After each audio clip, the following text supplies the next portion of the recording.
We're continuing our message series, Healthy Christian Habits, and so far we've talked about the first one was remember the Sabbath day and keep it holy. The second one, what we talked about last week, is the habit of communicating with God. And this morning I want to talk to you about something that I'm referring to as the offering. And I will say this, that in the same way that the last two that I've preached on the last couple of weeks are foundational to our relationship with God, I would say the same is true for the offering. I kind of want to start by posing a question, and the question is have you ever done anything stupid? It's rhetorical, I know, because we all have. But when we do things that are stupid, then there's this need to kind of make up for that. You forget your spouse's birthday, and so you got to make up for that. You got to buy extra, double what you would have otherwise.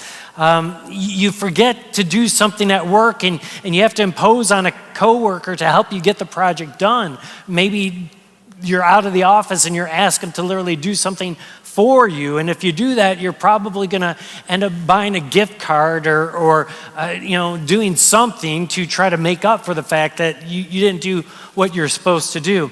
I remember 3 years ago, I was down at the coast fishing with some friends, and we were 60 miles down on the seashore, and because we're so far out, we decided after a day's fishing, we're going to spend the night there, just sleeping in the vehicles and so forth. And that night, a storm blew in. And as the storm blew in, it was shoving the water up on the beach. And not only that, we were located right up against a jetty, which catches even more of the water and is just pushing it up on the beach. And somewhere around 1 or 2 or 3 o'clock in the morning, it's pitch dark, but you can hear the water getting closer and closer. And before we realized it, in the vehicle I was sleeping in, the water was lapping up against the front of it. And so we're all scrambling to try to move the vehicles further up the beach. There's only so far you can move up the beach because there's dunes up there. You're not allowed to drive in the dunes, and there's no way you can drive through them. And so everyone's scrambling, and the vehicle that I was sleeping in the back of, he ends up getting his truck stuck.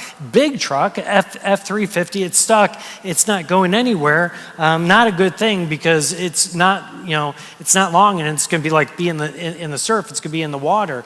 And so I let him know, all right, I'm gonna start digging out the tires, because he had spun them and they were buried kind of deep. And I'm down there, pitch dark, just digging in the dark, and just a couple inches away from the driver's side front tire, and my arm is just a couple inches away from that tire, digging, and before I know it, he floors it, and if that vehicle had moved an inch or two at all, it was going to run over me, right at the shoulder, and best case scenario, run over me. Worst case scenario, it gets stuck and pin me to the sand as the surf is coming in. Needless to say, I wasn't real happy about that situation with my friend, and he knew I wasn't real happy about it. And so about 3 weeks later, he brings me this gift. It's just like a tackle box. It's like a backpack, and gives it to me, kind of like an offering to kind of make peace for almost running me over. Thankfully, I'm cheap, and it was more than fine for me. And so I said thank you, and everything was better, right? Well, what I want to talk to you about this morning is the importance of offerings in relationships and to make things right. And we see that the importance of an offering that goes all the way back to the start of mankind and mankind's relationship with God. But before I get there and before I go there, what I want to do is I want to lay out to you, there's 5 main kind of offerings in the Old Testament that man would do for God. And then there were kind of 2 minor ones. Now, of the 5 major, 3 were voluntary. You didn't have to do them, and 2 are mandatory. So these are the offerings that are listed for us in the Old Testament. The first is a burnt offering. Now, a burnt offering, it's voluntary. It showed your devotion to God, and it was for atonement for unintentional sin. So if you had done something wrong, you could come and offer a burnt offering to God, and the priest would take it and it would burn it on the altar as a sacrifice to God. The term sacrifice and offering are somewhat synonymous. The second type of voluntary offering that we find in the Bible is something called the grain offering. And the grain offering would be something that would be offered during spring, during harvest time, like as you got like the blessings of all the first fruits of the growing season and everything, you would bring a portion of that to God, and it would be offered up to God as a thank offering for the blessings of your life. And then the third offering that was that wasn't mandatory, it was voluntary, was something called the peace offering. And with the peace offering, it's different than the other offerings. It's not something that the priest would get any part of. It's not something that was burned up to God, but it was a fellowship offering between you and other people. And so it might be an offering that you would offer, and then you and a few families would get together and celebrate community with one another. Or it might be the sacrifice of a bull, and the whole community would celebrate together. So it was more of a fellowship type offering, a celebratory type offering. Those were the voluntary. But then there were mandatory offerings that God said you must do. And the first of that is the sin offering. And the sin offering was offered when you sinned against God. And what's interesting about the sin offering is it was based upon your social economic status. If you were offering a sin offering for the nation, it would be a bull. I mean, very expensive, the largest animal that you'd basically be able to sacrifice. If you were really rich, like the king or something like that, that would be your offering as well. If you were more just average, maybe middle to upper middle class or upper class or something like that, then what you would be offering to God in that is you'd offer a goat is your sacrifice. But now let's just say you were poorer. It would be a bird. It would be like a turtle dove or a pigeon. If you were really poor, it would be just some flour. And an offering is to be sacrificial. So it was dependent upon how much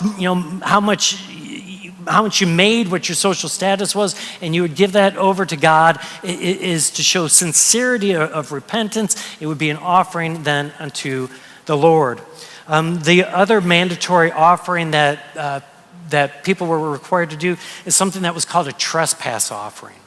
Now, a trespass offering, like if I did something to wrong you or hurt you, then to try to make that right, I would give this offering, and it would be a ram to God, but it would be to kind of make right for the fact that I wronged you.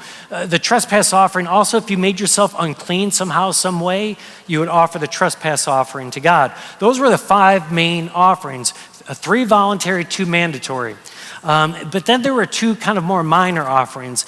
And one was something that the priest would do, and it was called a wave offering.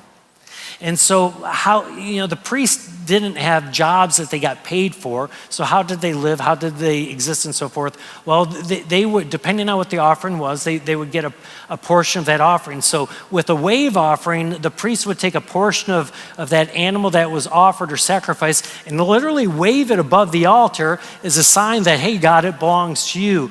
But they would be allowed to keep it for themselves, to feed themselves and the priestly families.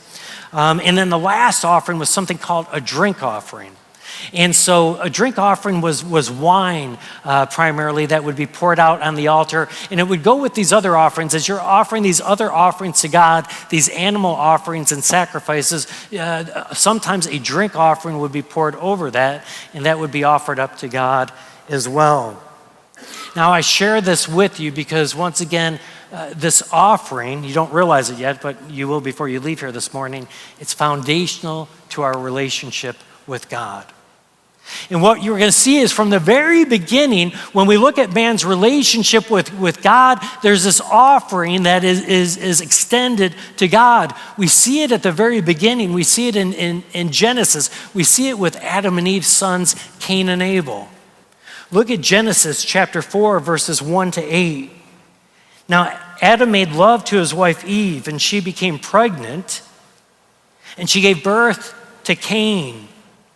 And she said, with the help of the Lord, I have brought forth a man. Now later she gave birth to another son, Abel.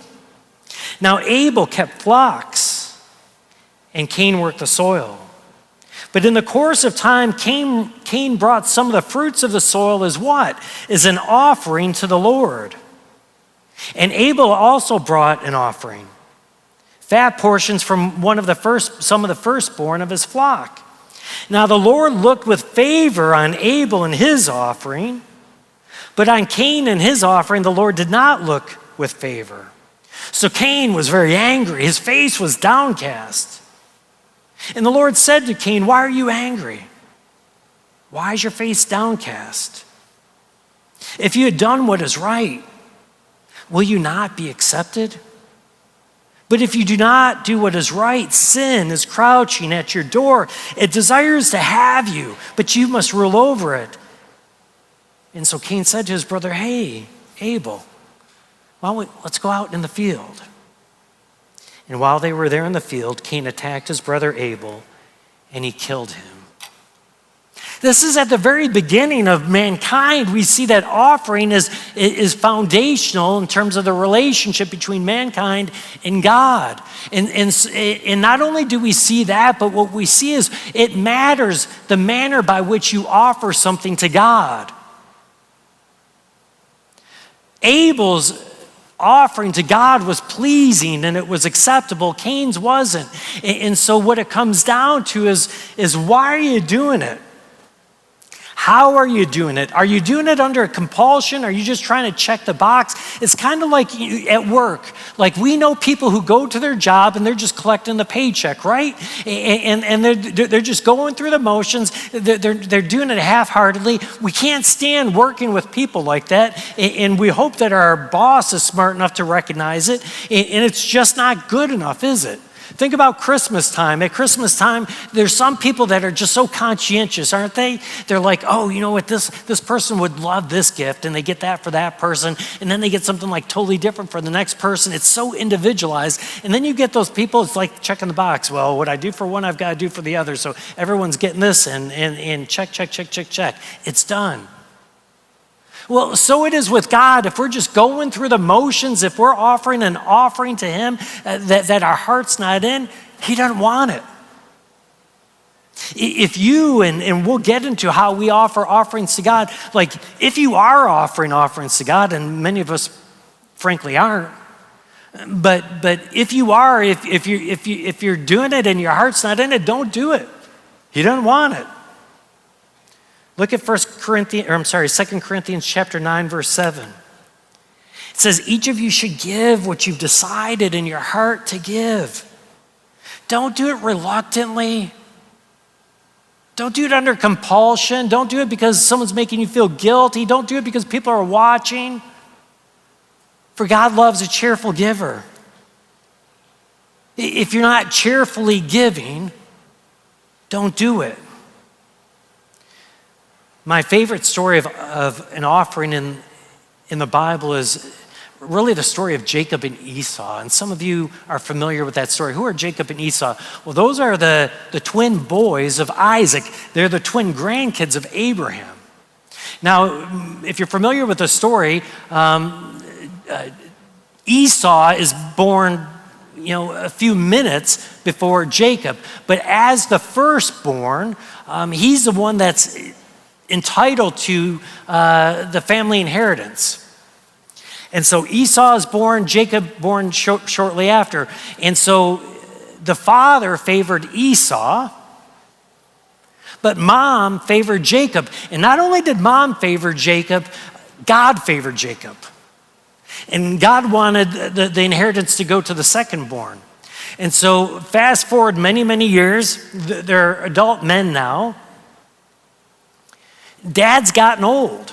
And let's face it, like when we get old, we start losing things a little bit, right? Like the eyesight for many of us as we get older becomes much weaker. And so for Isaac, like he had trouble seeing. And then like, as we age, our hearing isn't as good. And so Isaac's feeling as he's approaching the end of his life and he wants to pass down the inheritance to his son Esau.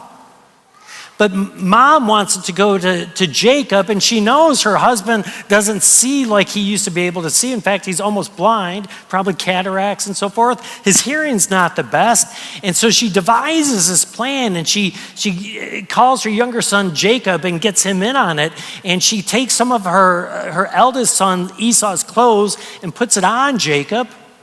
Then she glues like the skin of a hairy, like a goat, like on his forearms, because Esau was a hairy man.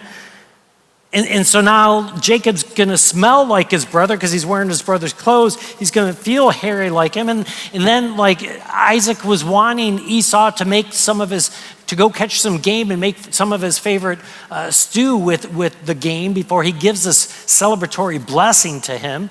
And so while he's off doing that, his wife goes and cooks the same meal the same way that her son would cook it for her husband.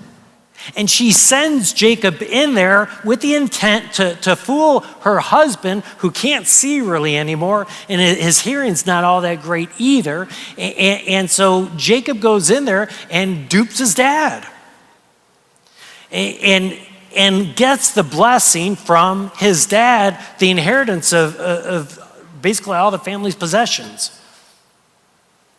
Well, when Esau, his brother, finds out what Jacob had done, he's none too happy. In fact, he's ready to kill his brother.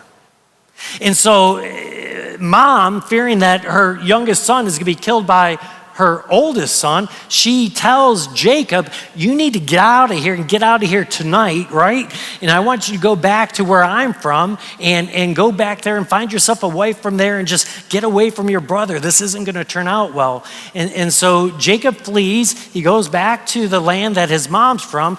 Just so happens, comes across his uncle, his mom's brother there. He finds his future wife, let alone wives, long story to that, and then starts working for his uncle, and he's there for 20 years. But the problem is his uncle's a jerk. His uncle's deceitful. His uncle's not a nice guy. And so he's like done being able to live there. And so God tells Jacob that he wants Jacob to go back home. But the problem is who's back home? His brother, his twin brother, who was ready to kill him 20 years ago. And there's no reason to think that anything different's going to happen this time. And so Jacob heads back, wondering how it's going to go with Esau, and he decides to handle the situation with the offering. Look at Genesis chapter 32, 3-21. So as Jacob's headed back to his homeland, where his mom is, or was, I think she's dead by then, Dad's actually still alive. He just thought he was dying 20 years ago. Probably really can't see now and here. But where brother is, okay? That's the big thing. So Jacob goes and he's sending messengers ahead of him to his brother Esau in the land of Seir, in the country of Edom. He instructed them, this is what you are to say to my lord Esau. Your servant Jacob says, I have been staying with Laban, and I have remained there until now. I have cattle, I have donkeys, I have sheep and goats, male and female servants. Now I'm sending this message to you, my Lord. that I might find favor in your eyes. Now, when the messengers returned to Jacob, they said, we found your brother. He's coming to meet you. Oh, and with 400 people. In great fear, Jacob divided the people who were with him into two groups. And the flocks and the herds and the camels as well, for he thought, if Esau comes and attacks one group, then potentially the other group might be able to escape. And then Jacob prayed, O God of my father Abraham, God of my father Isaac, Lord, you have said to me, you told me to go back to the country and to your relatives and I'll make you prosper. God, I'm unworthy of all the kindness and the faithfulness that you've shown to your servant. When I came over here, I had only a staff when I crossed the Jordan, but now as I'm coming back, I have two camps. Save me, I pray. Save me from the hand of my brother Esau, for I'm afraid he will come and he will attack me. And also the mothers with their children. But you have said, I will surely make you prosper, and will make your descendants like the sand of the sea, which cannot be counted. And so Jacob spent the night there, and from what he had with him, then he selected some gifts for his brother Esau. 200 female goats and 20 male ones. 200 ewes and 20 rams. 30 female camels with their young. 40 cows and 10 bulls. 20 female donkeys and 10 male donkeys. He put them in the care of his servants. Each herd, though, by itself. And he said to his servants, go ahead of me and keep some space between the herds. And he instructed the one that was in the lead, now when my brother Esau will meet you, he's going to ask, who do you belong to? And where are you going? Who owns all these animals that are in front of you? And here's what you're to say. You're to say they belong to your servant Jacob. And they're a gift. A gift to my lord Esau. And he's coming behind us. And he also instructed then the second and the third and all the ones who followed with the herds. You're to say the same thing to Esau when you meet him. And be sure to say your servant Jacob is coming behind us, for he thought, I will pacify him with these gifts I'm sending on ahead. Later when I see him, perhaps he will receive me. And so Jacob's gifts went on ahead of him, but he himself spent the night at the camp. So when you do stupid things, when you do bad things, sometimes there needs to be gifts, like there needs to be an offering to make it right. And so Jacob's got this plan. He's got, there's the camels, there's the donkeys, there's the cows, there's all of these different animals, and he's not bringing them all together. For each kind, for each herd, they're going by themselves. And so the animals are in front, the person's behind. And when they meet his brother's going to say, whose animals are these? And they're instructed to say, they're your brother Jacob's, and he's giving them to you as a gift. He's giving them to you as an offering. And that first wave is going to come and hopefully impress Esau. And then there's going to be a second wave. And if the first wave didn't, hopefully that didn't. There's going to be a third, a fourth, five. There's going to be several waves in which before then Jacob gets there, Esau, hopefully his heart will be softened because of these offerings that Jacob is making to his brother for the wrong that was done to him. Jacob's hoping that the offerings will kill the grudge, that the offerings will somehow atone for the sin against his brother. And you know what? They do. By the time Esau meets Jacob, he gives him a big hug and everything's fine. Not only has he received a tremendous amount of wealth from his brother, but he didn't really need it. He's doing great already. He didn't even need his father's possessions. Like, God has blessed him, he's doing well, and there's no hard feelings. And I said, like, the offering is foundational in terms of our relationship with God. We see that, at the very beginning with Cain and Abel. We're seeing it here with, between brothers with Jacob and Esau. But here's what's very interesting is it's not just man that makes an offering to God. God himself makes an offering as well. God gives us an offering. That offering is recorded in the New Testament, but that offering, like the cross that Jesus dies on, it's actually rooted in the Old Testament. That cross casts a shadow back 2,000 years that we actually read about in Genesis 22. That God himself gives an offering. And the offering is foreshadowed for us in the story of Abraham and his son Isaac. You see, if you remember the story of Abraham, God told Abraham to leave this land that he was from, and he wanted him to go to the land that would ultimately become Israel's. And he promised Abraham and his wife Sarah that they were going to have a kid, but they were already old and they didn't have a kid. And it would take 20 years before they would receive God's promise. Abraham was old and 80 years old when God said you're going to have a child. In fact, you're going to have as many descendants as stars in the sky. It took 20 years. Abraham was 100 years old before he received that promise, a 20-year-old promise from God.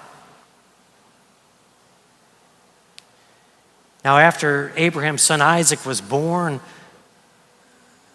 many years later, we don't know the exact age of Abraham's son Isaac. Might have been a teenager, might have been a few years before, might have been even into early adult years. We don't know.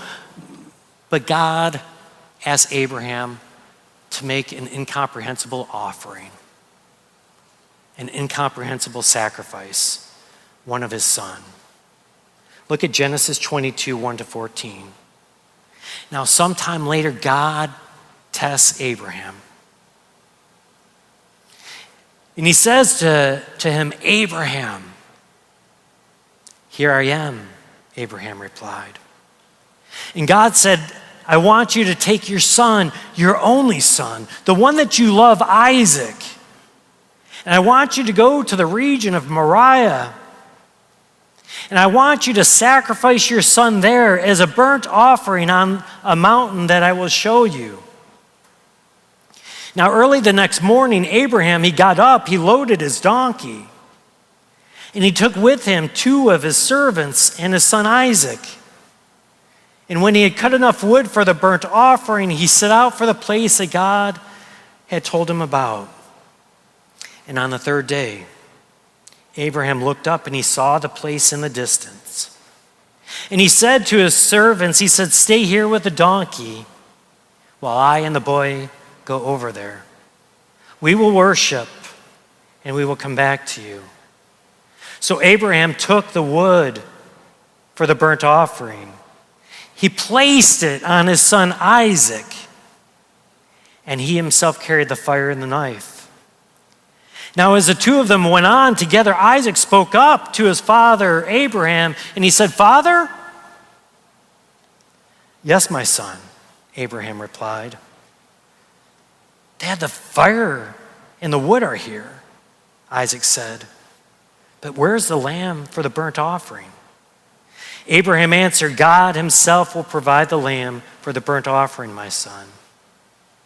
And the 2 of them went on together. And when they reached the place that God had told him about, Abraham built the altar there. He arranged the wood on it. He then bound his son, Isaac. He placed him upon the altar on top of the wood. And when he reached out his hand and took his knife to slay his son, an angel of the Lord called out from heaven, Abraham, Abraham. Here I am, he replied. Do not lay a hand on the boy, he said. Do not do anything to him, for now I know that you fear God because you have not withheld from me your son, your only son. And then Abraham looked up, and there in the thicket was a ram that was caught by its horns. And he went over and he took the ram and he sacrificed it as a burnt offering instead of his son. And so Abraham called that place, the Lord will provide. And to this day it is said, on the mountain of the Lord it will be provided. Isaac asked his dad, Dad, where's the offering? And his answer, God will provide. And you know what? God did provide the offering for Abraham. This story is in the Old Testament for a couple different reasons. One, it was to test Abraham's faith, to see if that Abraham was willing to give an offering to God of all that was of importance, of all that mattered, the offering of his one and only son. And Abraham passed the test. He was willing to do it. But the other reason this is in there is it is foreshadowing what's going to happen nearly 2,000 years later when God would offer his son as an offering for the sin of mankind. You see, Abraham did not have to watch his son be sacrificed as an offering, but God did. And I don't know if you picked up on the similarities of what's going on in this story, but for 3 days, Abraham and his son, 3 days, walked to this very special place that God had set aside for him to sacrifice his son.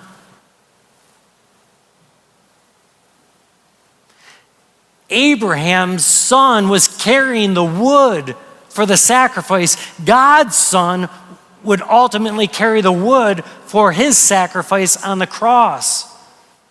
And God led Abraham to this site where he was to sacrifice his son. And you know where that site was? That site is about a half a mile where God would sit there and watch his son be sacrificed. But 2,000 years later, God did not make Abraham watch his son be sacrificed. But God sat there at basically that very same location 2,000 years later and watched his son be sacrificed. Why? Because an animal sacrifice wasn't enough. Even for the nation, like a bull, if a bull was to suffice for the sin of a nation, it was only the Son of God that would suffice permanently for the sin of all mankind. Why would God do that? Because we are his children. And he loves us. And there's nothing that a loving parent would not do for their kids.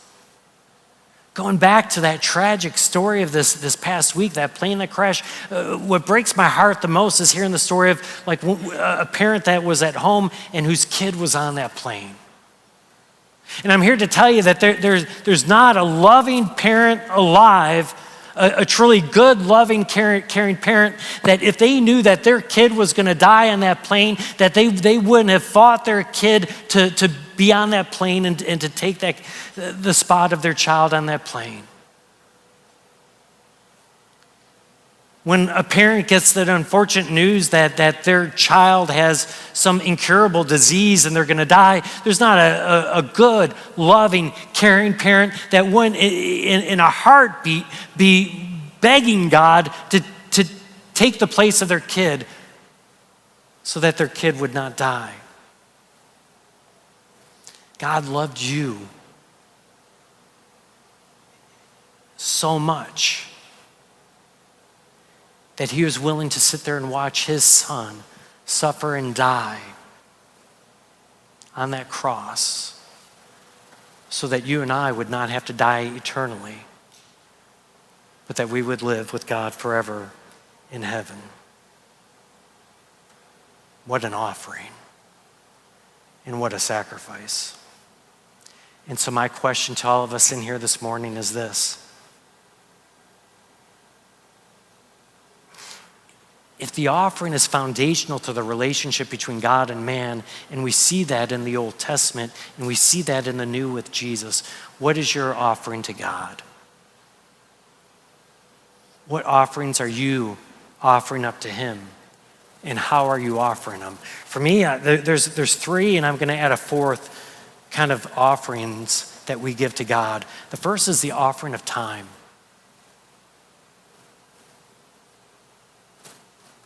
How much of your time do you offer to God as an offering?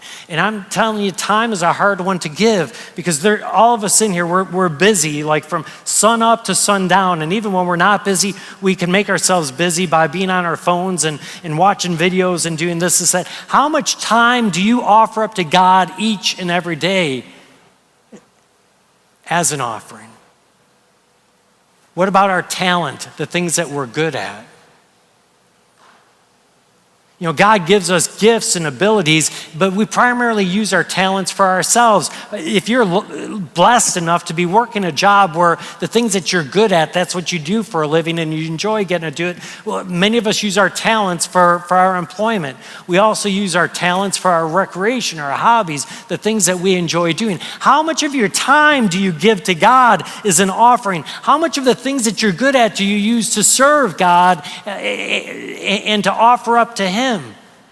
Because regardless of what you're good at, you can use it as an offering to God. Maybe you're good at sports. You can use that as an offering to God. You know what? We have kids camp every summer. You can take a week off and you can help volunteer and do the sports activity. Or even better, take a week off and why don't you offer yourself for 9 to noon, like for a week for a sports camp for the kids that the kids of the church and the community can come and they can do it for free because you're giving your talent to God as an offering. Maybe you like to cook and you come up and say, you know what, Pastor Greg, I know I'm not real involved in the community. I know I'm not really involved too much at church, but if you know of people who are out of work, if you know of people that are just going through a rough time or they're sick or in hospital or whatever, I can cook. I love to cook. I love to take people maybe some breads or can maybe take them a meal. So even something like cooking, like whatever your talent is, are you using it as an offering to God? So our time, how much are you giving to God as an offering? Your talent, how much are you giving to God as an offering? How about your treasure? This is the one we're sensitive to because we feel like, all the church cares about is money. Because I know the church has earned this reputation, like I've been sensitive to it, and I only talk about treasure as a message, maybe once or twice a year. Long before COVID, we stopped passing offering plates because people think that all the church cares about is money. Now, the truth is I believe very strongly in the tithe, and I've practiced it myself since I was in college. But what about you? Like, how are you offering your treasure to God? This is what Scripture says about this. Look at Matthew 6:21. It says, "For where your treasure is, there your heart's going to be." Where do you put your treasure? If you're to look at your credit card statement, your checking statement, like where is your treasure? Because that will tell you where your heart is. With the sin offering, it was based upon people's social economic status. A lot of us are like, we've got high social economic statuses, but we're broke. We live paycheck to paycheck. And so like, even though we're supposed to be given like the equivalent to God of a goat, we're having to do the flour. Why? Because it's where our heart is. God says this from 1 Timothy 6:17. It says, "Command those who are rich in this present world. Don't be arrogant or put your hope in wealth, which is so uncertain, but to put their hope in God, who richly provides us with everything for our enjoyment." And look at this in 2 Corinthians 9:11. It says, you're going to be made rich in every way. so that you can be generous on every occasion. And through your generosity, thanksgiving will come to God. It is through our offerings that we give to God that ultimately the kingdom advances, that people that are part of the family of Christ are ministered to and are cared to. And even people who are in the community, maybe not even connected to the church, encounter the love of God. We're made rich so that we can be generous, and through your generosity, through your offering, thanksgiving will come to God. But once again, some of us don't. Many of us don't. Some of us can't because we live paycheck to paycheck. Some of us can't. I'll get this all the time. Pastor, I would love to, but my husband, he doesn't really go to church, and he's not willing, to allow our family to give a tithe. And I get it. I understand. But what about for the rest of us? I want to encourage you with this. I want to encourage you that, when I was in college, and I've told this story before, I had this pastor that I worked for. He called me into his office and he said, you know what, how are you in terms of tithing, giving to the Lord? And he said, you know what, Greg, you can say that you can't afford to because you're a college student. And listen, as a college student, you don't have any money. He says, that's just an excuse. Because you know what, after that, then you're going to be at the seminary, and you're going to say, I'm just a seminary student. And then after that, you're going to be starting out as a pastor, and no one makes any money starting out as a pastor. And then after that, you're going to be starting a family, and you're not going to have any money. Then you're going to be buying a house, and you're not going to have any money. Then those kids are going to grow up, and then they're going to be in sports, select sports, different things. You're not going to have any money. Then they're going to go off to college, and you're not going to have any money. And then a short time after that, you're going to be retiring, and you're going to be on fixed income. You'll never have the time in which you'll say, man, I have all the money I want and all the money they need. But that's what an offering is, right? It's a sacrifice. Those words are synonymous. But I have to tell you, at this point in my life, an offering of time, that's actually not that hard for me anymore. An offering of talent, not that hard for me at all. An offering of treasure, that hasn't been an issue since I was in college. But it's this last offering that is. And that is, Scripture calls for us to be a living offering. A living sacrifice to God. And that's a hard one. Because that means that I've got to set aside my will, my desires, my heart, my passion. I have to set aside myself and offer it to God. I said last week, if you're here, that one of the things I would challenge you to say every morning is, God, I give you permission. Not that he needs our permission, but God, I give you permission to use me however you want today. But that is a scary prayer, because it might mean you accomplish nothing that you want in the day. It might mean that everything's going to go bad or wrong, because he wants you at a certain place and a certain time so that you might accomplish whatever his desires are. And I said last week that that's a hard prayer for me. And I have to tell you, I tried to pray that prayer this morning, and I couldn't bring myself to fully pray it. And I finally figured out why. Because I can pray that, but I don't know if I'll follow through with it. And so my prayer to God is, God, use me however you want, and make me willing to do it. And that's all about this kind of living sacrifice thing. I mentioned those different offerings that were to God in the Old Testament. Well, they even carry over to the New Testament, specifically the drink offering. Because Jesus is poured out as a drink offering for us. He says, take, drink, this is my blood poured out for you. He was on that cross, and the Spirit went into his side, and his blood flowed down that cross as a drink offering. And even the Apostle Paul, as he sought to live as a living sacrifice, found himself poured out as a drink offering to God. Look at 2 Timothy chapter 4, verses 5 to 8.